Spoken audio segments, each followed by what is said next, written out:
Ecuador está intensificando la investigación especialmente de las empresas, funcionarios públicos y personas naturales relacionadas con los papeles de Panamá o Panama Papers. Una de las principales preocupaciones es la fuga de capitales y divisas que son ubicadas en paraísos fiscales. Veamos. La Comisión de Justicia de la Asamblea Nacional indaga las denuncias contra las personas o firmas que tengan vinculación con los papeles de Panamá o cualquier relación con paraísos fiscales. Hasta el momento, la comisión ha recibido al fiscal de la Nación, Galo Chiriboga, y hará lo propio en los próximos días con el exministro de Hidrocarburos, Carlos Pareja Yanuseli.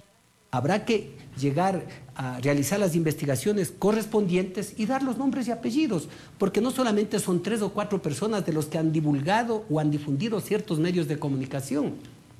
Hay cadenas de supermercados que tienen dinero en paraísos fiscales. Hay medios de comunicación a nivel nacional de los grandes que tienen en paraísos fiscales. Hay bancos, sí, hay personas políticas que igual tienen sus dineros fuera del país. Con el objetivo de prevenir la fuga de capitales y sobre todo la evasión fiscal, el gobierno ecuatoriano implementó un nuevo impuesto a la salida de divisas, lo que generó rechazo, especialmente del sector empresarial. Este sector sostiene que no existe ninguna ilegalidad en tener fondos en paraísos fiscales y nada debería impedir que se invierta en el exterior.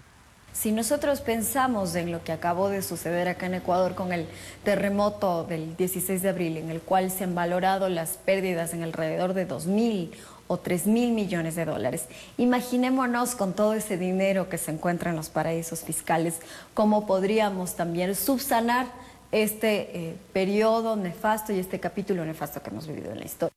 Según el Servicio de Rentas Internas, se han identificado 1.850 empresas con capitales en el exterior, presuntamente en paraísos fiscales. Esto ubica a Ecuador en el 9º lugar en el ranking de países que poseen relación con la firma Mossack Fonseca.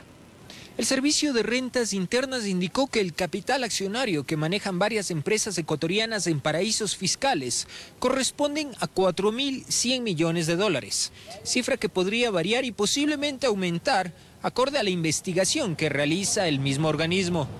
Cristian Salas, Telesur, Ecuador. Recuerde que puede visitar